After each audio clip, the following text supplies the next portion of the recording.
আসসালামু আলাইকুম। Hello viewers, welcome to another video. আজকের ভিডিওটি হচ্ছে যারা মোবাইল ডাটা ইউজ করে ফেসবুক ব্যবহার করেন তাদের জন্য।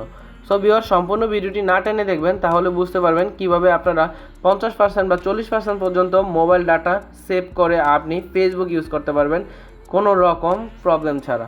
So viewers, let's go the tricks. সরাসরি আমরা চলে আসবো আমাদের ফেসবুক অ্যাপসে। ফেসবুকে আসার পরে এখানে 3 ডট লাইনে ক্লিক করব। 3 ডট লাইনে ক্লিক করার পরেই আমরা নিচে দেখতে পাচ্ছি এখানে সেটিংস লেখা আছে। সেটিংস অপশনটিতে ক্লিক দিয়ে এখানে আমরা একটু স্ক্রল ডাউন করে মিডিয়াতে চলে আসব। দেখতে পাচ্ছেন এখানে লেখা আছে মিডিয়া, জাস্ট সিম্পলি মিডিয়াতে ক্লিক করব। মিডিয়াতে ক্লিক করলে এখানে দেখতে পাচ্ছেন অনেকগুলো অপশন আছে।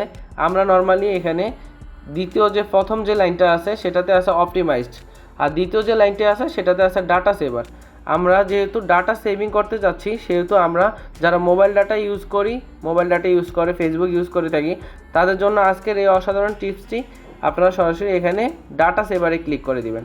আরেকটি অপশন হচ্ছে নিচেই অটো প্লে লেখা আছে, এখানে অটো প্লে 3 নাম্বার যে অপশনটি আছে নেভার অটো প্লে ভিডিও, এই অপশনটিতে ক্লিক করে দিবেন। একদম আমাদের যে ভিউয়ার্সরা মোবাইল ডাটা ইউজ করে ফেসবুক ব্যবহার করেন তাদের জন্য 40% পর্যন্ত মোবাইল ডাটা সেভিংস হবে। সো ভিউয়ার্স, এই ছিল আজকের টিপসটি। Thanks for watching our video and যারা নতুন ভিউয়ার্স তারা অবশ্যই চ্যানেলটি সাবস্ক্রাইব করে চ্যানেলের পাশে থাকবেন। Thanks for watching our video.